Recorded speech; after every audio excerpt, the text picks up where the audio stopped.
Olá pessoal, conforme nós combinamos anteriormente, para a aula de hoje eu vou falar um pouquinho sobre o treinamento aeróbio em jejum.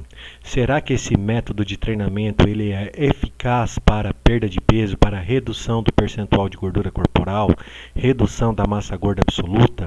Isso a gente vai ver a seguir. Então vamos lá. Várias notícias têm trazido informações, mais de dezenas, centenas talvez de notícias sobre o exercício aeróbio em jejum. Então temos aqui algumas notícias de sites, saiba mais sobre o exercício aeróbio em jejum, aqui malhação em jejum vira febre, aí aeróbio em jejum vira febre, aeróbio em jejum, dicas de nutricionistas para a prática segura, enfim. Nós vamos ver se esses pontos eles estão relacionados com a redução, por exemplo, desses parâmetros que eu acabei de mencionar a vocês. Tá? Nós vamos ver se isso de fato possui evidências, tá, que suportam a utilização do método de treinamento aeróbio em jejum para redução da gordura corporal. Então esse treino aqui, treinamento em estado de jejum, melhora a tolerância à glicose durante a dieta rica em gordura. Certo. Esse artigo ele foi publicado numa revista muito prestigiosa da área, que é o Journal of Physiology, em 1910, tá? Aliás, em 2010. E o que esse estudo buscou fazer? Treinar um grupo em jejum e treinar um grupo de forma alimentada. Então, como que foi feito isso? Olha lá, pessoal. Então, temos aqui 2 vezes por semana. Os dois grupos fizeram o seguinte, correram 90 minutos a 85% da frequência cardíaca máxima. Isso 2 vezes por semana, tá? Durante 6 semanas. Então, mais 2 vezes por semana, o que eles fizeram? Pedalaram 60 minutos entre 70% a 75% do consumo máximo de oxigênio. Então eles treinaram 4 vezes na semana, sendo 2 na esteira e 2 na bicicleta. E como que foi feita a alimentação do grupo alimentado e do grupo em jejum? Vamos lá, gente, presta atenção nesse ponto. Então o grupo alimentado, ele fez uma alimentação pré-treinamento. Quanto que foi essa alimentação pré-treinamento? Por volta de 675 calorias. Destas, 70% foram compostas por carboidratos, 15% foram compostas por lipídios e 15% foram compostas por proteínas. Em paralelo, esse grupo aqui, o grupo alimentado, também recebeu 1 grama de maltodextrina por quilograma, que foi diluída em 500 ml de água por hora. Tá? Então aqui, se eles treinaram 90 minutos, então eles ingeriram 750 ml também, tá? Quanto tempo que eles se alimentaram? Tá? 90 minutos antes das sessões. E o grupo jejum, como que ele treinou? Ele treinou em jejum, tá? Então não teve alimentação pré-treinamento. E o que aconteceu? Esse é um ponto muito importante que vai refletir em todos os outros estudos, tá? Que eu vou mostrar a seguir. Quando a gente vai comparar um grupo com o outro, a gente não pode, por exemplo, dar uma ingestão menor em quilocalorias para um grupo e maior em outro grupo e comparar as respostas dos dois grupos. Nesse caso, o que a gente vai ter? A gente vai ter uma dieta hipocalórica e uma dieta hipercalórica. Qual será o grupo que vai perder peso nesse caso? O grupo que teve uma dieta hipocalórica. Por quê? Ele está gastando mais do que ele está ingerindo, aquele ponto que eu apresentei para vocês da balança. Então, como que é feito esse processo? Vamos supor que esse grupo treinou de manhã, o grupo alimentado. Então, eles se alimentaram 7 horas da manhã, tá? E começaram a realizar os exercícios 8h30. E o grupo jejum? O grupo jejum começou a realizar os exercícios 8h30 em jejum. E eles se alimentaram em outro período. Então acontece dessa seguinte forma, tá? Então eles vão se alimentar depois, tá? Então um outro período, a alimentação deles em quilocalorias vai ser equiparada. Então a gente tirou uma alimentação, porém durante o dia todo, a quantidade de quilocalorias dos macronutrientes ingerida tá? Lembrando, macronutrientes, carboidratos, lipídios e proteínas. Foi a mesma. A única coisa que foi mudada foi a hora que eles se alimentaram. Então vamos ver o que aconteceu. Olha lá. Esse é o plano alimentar geral, tá? Dieta hipercalórica, rica em gorduras. Então prestem atenção. A dieta pré-exercício, ela teve mais carboidratos, mas durante o dia todo a dieta se baseou numa quantidade menor de carboidratos. Conseguiram entender? Qualquer coisa me perguntem lá no fórum, tá? Lá na sala do café, que eu vou explicar detalhadamente para vocês, caso não haja entendimento em relação a esse aspecto, ou na live que eu vou fazer também para vocês, tá? Então, hipercalórica, rica em gorduras, olha lá, 50% de lipídios, 40% de carboidratos e 10% de proteínas. Tá bom. Como que foi isso? Foi fracionado ao longo do dia. Então, em algumas alimentações, né, algumas refeições realizadas no dia, eles comeram menos carboidratos e mais gordura. Só que lá para o treinamento, eles comeram mais carboidratos. Será que vocês entenderam? Fico no aguardo.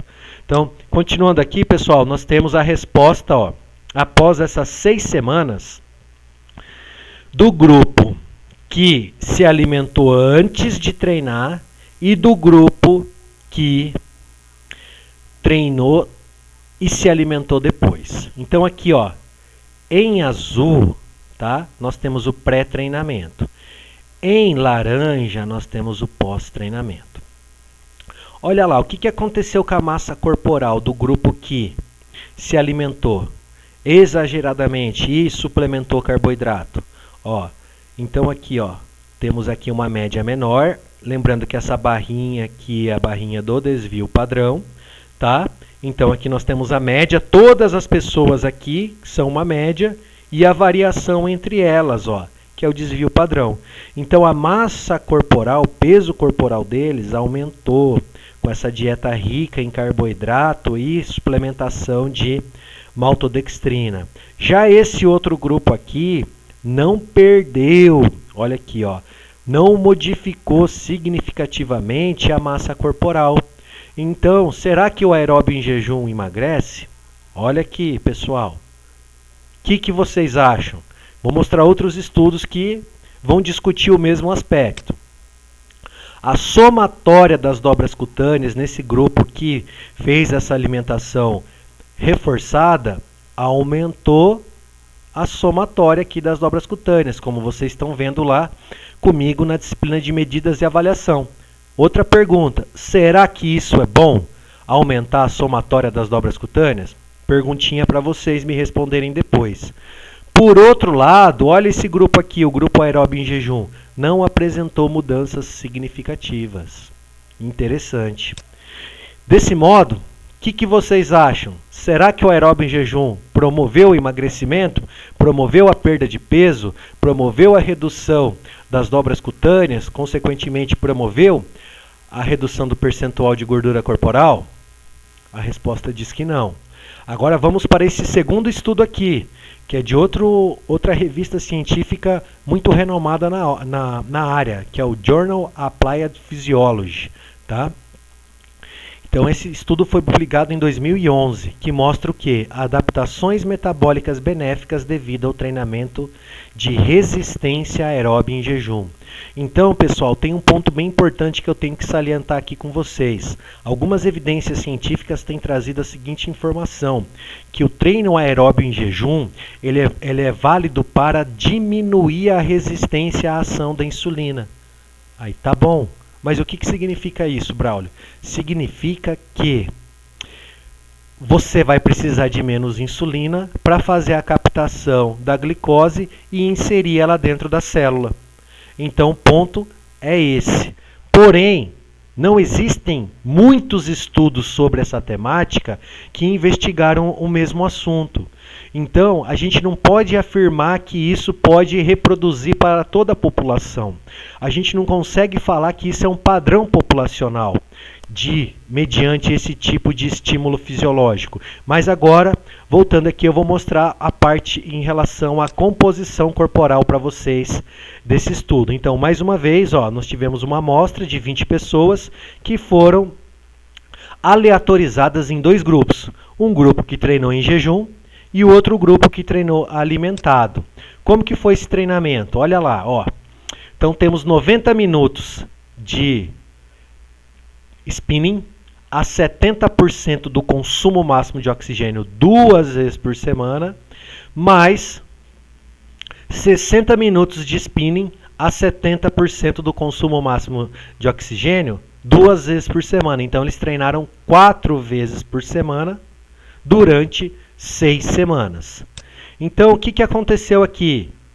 De forma idêntica ao estudo anterior, tivemos um grupo que se alimentou antes, 90 minutos, também tomou 1 grama de maltodextrina por quilograma em 500 ml de água por hora. E aqui nós tivemos uma alimentação com um percentual do carboidrato muito maior em relação ao estudo anterior. E o que aconteceu com o grupo em jejum?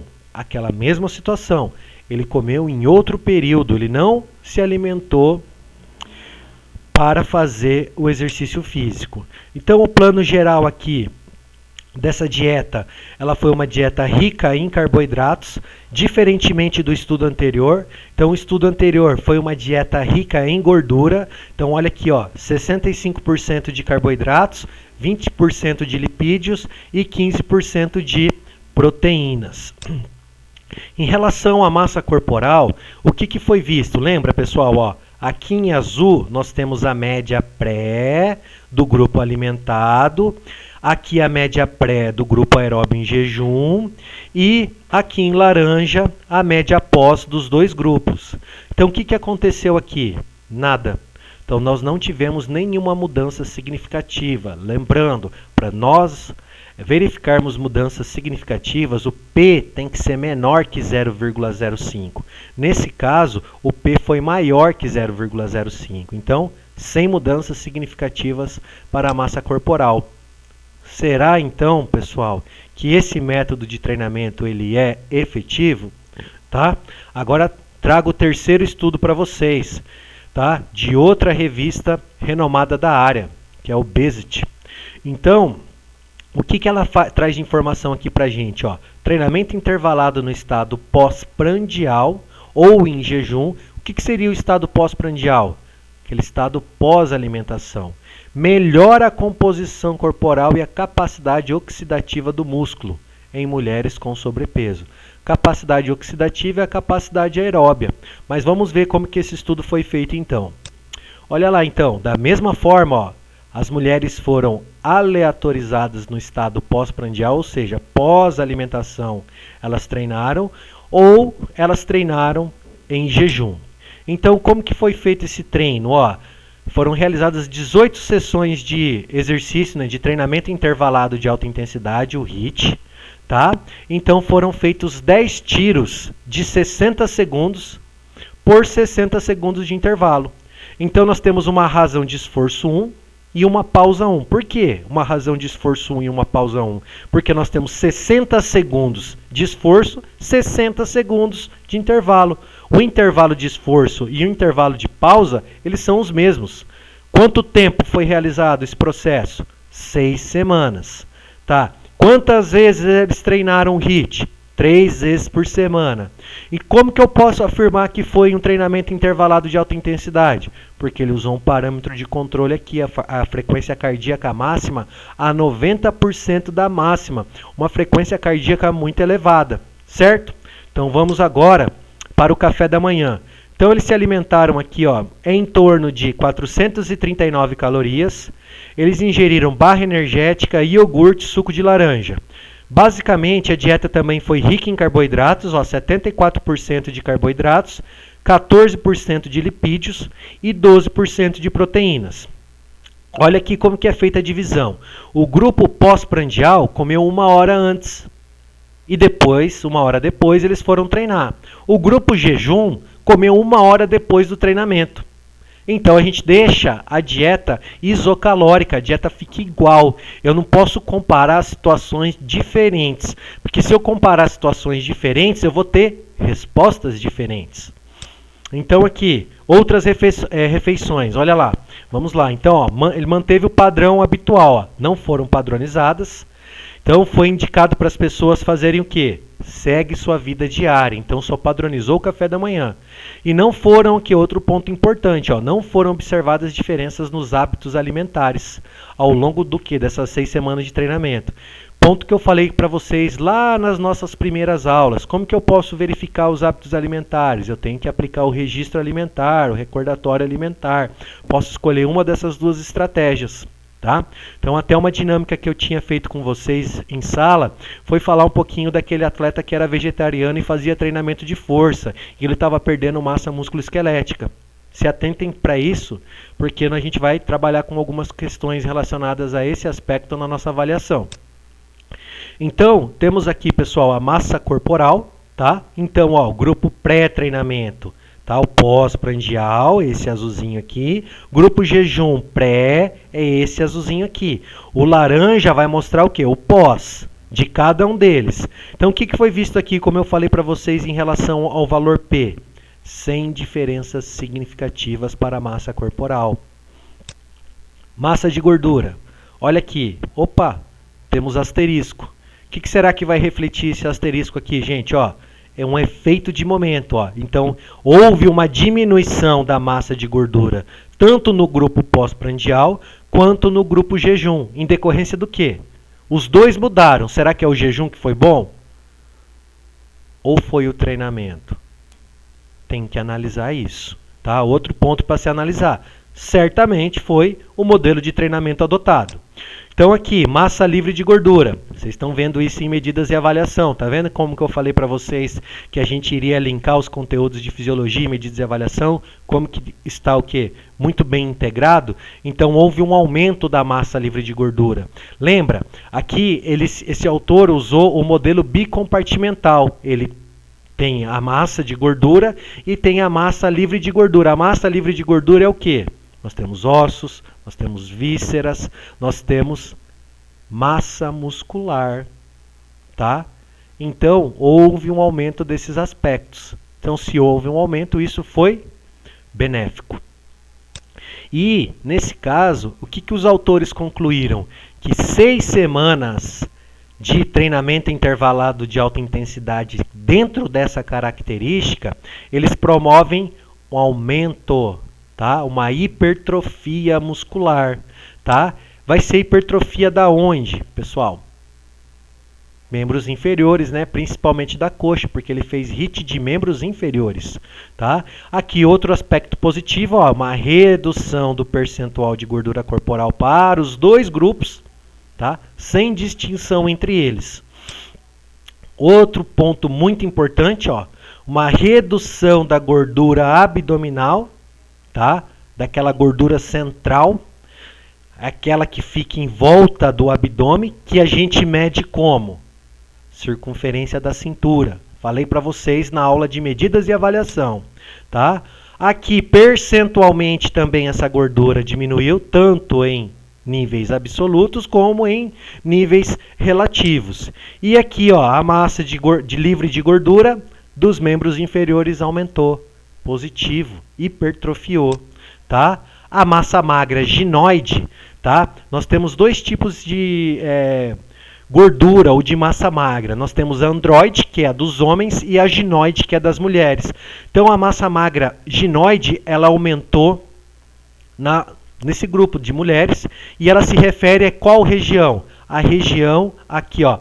Nós temos a gordura tipo pera, que é a gordura ginoide, e a gordura tipo maçã, que é a gordura androide. Tá? São características distintas entre homens e mulheres. Nesse caso, ginoide se refere aos membros inferiores. Tá? É esse ponto aqui que eu queria apresentar. Ó. Então temos a gordura androide, central e ginoide, que já vai envolver o que? Ó? Coxa e quadril. Tá? Então essa é a diferenciação entre elas. Aí, pessoal, temos outro artigo aqui que trata desse aspecto, tá? Alterações na composição corporal associadas ao jejum versus, né, não jejum durante o exercício aeróbio. Então, da mesma forma, como que foi feito esse estudo? As mulheres foram aleatorizadas e divididas em dois grupos. Um grupo pós-prandial, ou seja, pós-alimentação, e outro grupo em jejum, então treinaram em jejum. Aqui, como que foi a alimentação, ó, dos dois grupos? Ó, olha aqui as calorias. Muito similares entre os dois grupos, tá? Os dois grupos fizeram uma dieta hipocalórica. Lembra que eu falei para vocês que a média de calorias, quilocalorias dia, de gasto energético e de consumo entre as mulheres está em torno de 2.000 calorias? Olha aqui, ó, a gente fez uma redução. A gente não, esses autores, eles trabalharam com uma dieta baseada em aproximadamente 1.240 calorias. Então elas fizeram uma redução, ó, média de 500 calorias dia. E o que aconteceu como que foi o método de treinamento? Ó, então essas mulheres correram na esteira 3 vezes por semana. Para esse estudo, o que os autores utilizaram? A frequência cardíaca máxima predita pela idade, ou seja, utilizaram 220 menos a idade, tá? Acharam 100% e fizeram uma estimativa de quanto que essas mulheres tinham que correr a 70% e a 50%. Ó. Então elas fizeram um aquecimento a 50% de 5 minutos, tá? E depois correram 50 minutos a 70% da frequência cardíaca máxima predita. E as respostas? Vamos lá. Os dois grupos, olha, houve redução da massa corporal. Então aqui, ó, temos lá o pré-treinamento em azul, o pós-treinamento em cinza. Então, o grupo jejum aqui e o grupo pós-prandial. Então, ó, tanto para o grupo em jejum quanto para o grupo pós-prandial, houve uma redução da massa corporal. Houve também uma redução do índice de massa corporal para o grupo jejum e para o grupo pós-prandial. Houve aqui redução do percentual de gordura, gente? Não. Então, houve redução apenas, ó, do peso corporal e do IMC. Já o percentual de gordura corporal nesse grupo, nesse estudo, aliás, não diminuiu. O que sugere para a gente isso? Que essas mulheres perderam massa musculoesquelética. Então, ponto negativo, tá? Então, ponto negativo. Quando a gente trabalha com treinamento aeróbio, com exercício aeróbio, e se a gente faz uma dieta hipocalórica, provavelmente o indivíduo vai perder massa musculoesquelética. Isso também no treinamento resistido. Então, é um ponto que a gente tem que adequar a quantidade, a ingestão de proteínas dia. A gente não. No caso, o nutricionista. Então, aqui, ó, circunferência da cintura também não diminuiu, tá? Não temos o asterisco aqui. O que isso sugere para a gente? Que a gordura visceral, a gordura ginoide, aliás, androide, não mudou. A massa gorda mudou um pouquinho, ó, tá? Nós tivemos uma redução leve da massa gorda em quilogramas para o grupo jejum. Olha aqui o asterisco e o valor mais baixo dessa média. Olha aqui o asterisco e o valor mais baixo dessa média, tá? Então, nós tivemos uma redução da massa gorda após 6 semanas de treinamento para os dois grupos de intervenção. Agora, para a massa livre de gordura, lembra, massa livre de gordura, eu descarto a gordura, eu tenho todos os outros componentes. Não houve diferença significativa. Por que não? Isso já era esperado. Porque o treinamento aeróbio contínuo, ele não vai promover hipertrofia muscular de fibra do tipo 2, que são aquelas fibras que hipertrofiam com muita facilidade. Então não vai ter como, não tem. Fisiologicamente é impossível disso acontecer. Então, pessoal, o que nós podemos concluir em relação a esses aspectos? O treinamento aeróbio em jejum, ele vai ou não vai promover efeitos de redução do percentual de gordura corporal? Gostaria que vocês respondessem para mim isso. Eu já tenho minha opinião formada baseado em todas essas evidências científicas, tá? Na dieta isocalórica, eu não posso fazer uma dieta hipocalórica. Se eu fizer uma dieta hipocalórica, certamente eu vou ter redução do peso corporal, redução da gordura absoluta. Dependendo do método de treinamento que for realizado, nós não vamos ter hipertrofia muscular, tá? Porque as fibras do tipo 2, nós precisamos de uma sobrecarga elevada e de exercícios intensos, tá? Então pensem um pouquinho para vocês poderem me responder lá no nosso fórum, tá? Lá na nossa sala do café. Então aqui, só como curiosidade em relação às pessoas não atletas, tá? Quanto que tem sido, por exemplo, a ingestão de macronutrientes? Ó, carboidratos entre 50% e 60%, lipídios entre 20% a 30% e proteínas entre 15% a 20%. Isso para não atletas. Para atletas isso vai mudar dependendo da especificidade da modalidade. Então aqui, outro aspecto para a gente pensar um pouquinho, ó, que os fisiculturistas têm feito o treinamento aeróbio em jejum. Essa é uma prática recorrente deles, porém, até o momento, nós não temos estudos que validem essa utilização. Ponto que eu falei para vocês em relação a essa utilização é que algumas evidências trazem aquela questão da diminuição da resistência à ação da insulina. Só. Mais nada. Deixo aqui para vocês um site para vocês buscarem outras informações do conteúdo que eu tenho discutido. Esse é um site da Escola de Educação Física e Esporte da USP, tá?